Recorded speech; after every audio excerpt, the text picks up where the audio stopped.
పందికొక్కులాగా బియ్యాన్ని మెక్కిన పేరుందని ఎక్కడో కూర్చొని నన్నేం పేకలేదు అంటున్నాడు. అయ్యా పేరుందని, నీలాగే నన్నేం పేకలేదని చెప్పి మీ నాయకుడిని ప్రజలు ఎప్పుడో పీకి పక్కన పెట్టేశారు. నువ్వు దేవుడి ఆలయం గురించి, ఆలయంకి వచ్చిన ఆదాయాన్ని కొల్లగొడతానని చెప్పి మాట్లాడుతూ ఉన్నావు.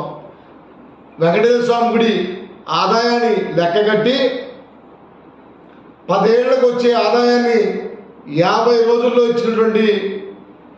ఇచ్చింది ఎవరో ప్రజలందరికీ తెలుసు. పిచ్చి ప్రేలాపములు మాని సొసైటీ ఫర్ వైబ్రెంట్ విజయవాడ ఆధ్వర్యంలో జరిగేటువంటి విజయవాడ ఉత్సవంలో ఉత్సాహంగా పాల్గొ.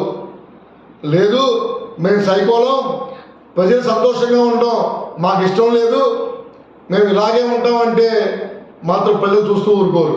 ఎంతోమంది విజయవాడకి ఎంపీలుగా చూసాం, కానీ ఒకే ఒక ఎంపీ ఇవాళ చిన్ని గారు విజయవాడని ప్రపంచ పటంలో గర్వంగా నిలబడేలాగా చేయాలని చెప్పి తపన పడతా ఉన్నారు, ఆరాట పడతా ఉన్నారు. వాళ్ళ పేరు మీద గోదాముల్లో బియ్యం అడ్డంగా నొక్కేసి నంత ఈజీ కాదు పద్ధతి.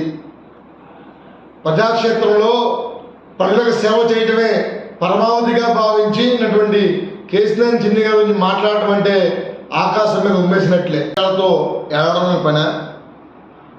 మీరు చేసిన తప్పులకి మిమ్మల్ని ప్రజలు ఎప్పుడో మీరు తుప్పు రేగొట్టారు, అయినా మీకు బుద్ధి రాల.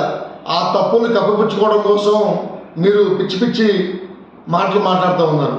పచ్చకామరోడికి లోకమంతగా పచ్చ కనబడినట్టుగా మీరు దొంగలు దోపిడీదారులు కాబట్టి అందరూ కూడా అవధం కనబడుతున్నారని మేము భావిస్తూ ఉన్నాం.